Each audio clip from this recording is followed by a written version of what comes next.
Kamano kupitia Ramogi TV kaendi paro mar chik mageto tayo weg apiko kod joriembo ma idendo ni Kenya Public Transport Motorcycle Regulation Bill mane okadho Senate higa mokalo koro osechopo od bura mamalo kama koro rito ng'e okang' ma jo od bura dhi kawo kode.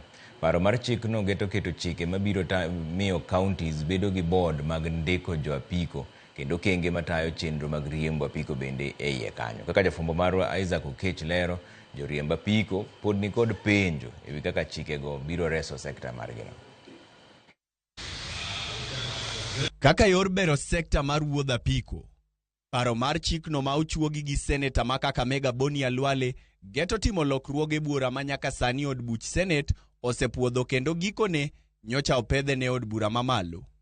Jo apiko kod joriemb tuk rito gi liyo mar neno kaka od bura biro dhach gi paro mar chikno. An kaka an tich mang'eyo masomo pok ayudo go tich e national government. Boni Alwale nyalo bokore tero gimore e parliament ni koro an owuon kopo na achunge kabros na manyo customer to mano nego bende ma kategoya fine. Anyalo penjo county government gi Boni Alwale kara nango ne gigero kabros e town ka. Koso ne gigero kabros e town ka ni kwa chung to walos ne gi pesa. Paro mar chikno geto neno ni ochuogi board e county ka county mabiro tayo chenro mag ndikruok kod tayo sekta mar apiko kod tuk. Sirkende mag county kokalo e migepe mag wuoth ibiro dwaro ni ochwal ripode mag ne duol mar NTSA bang' dweche adek kaka yor menyo kaka sekta no tiyo. Apiko go bende owinjore obed kod masinde makende ma ong'ere kaka traka mabiro menyo ndachgi gi kuonde ma gintie seche duto. Wuon apiko bende ibiro dwar ni ondikre riwruog saga ma sirkal opuodho e county. Neweg apiko matimo ohala, chik biro tamo gi chiwo apiko go ne joriembo maonge kod lesen mayango lony margi gi e riembo kendo nyaka gibed gi orak ma opuodhi ka giketo e kokgi kaka wuon tich gi ng'ama ondiki. Wuon apiko bende owinjore ochiwo ogudu ariyo ma ong'ere kaka helmet ne jariembo mare. Helmet go nyaka bed mag rangi ma opuodhi gi apis mar KEBS. Jakede ariyo marieny ma ong'ere kaka reflective jacket bende nyaka chiw ne jariemb apiko ma omiyo rak. Jariembo mar apiko ok biyiene ting'o dhano kanyakla gi osigo moeo kilo 50 e apiko achiel.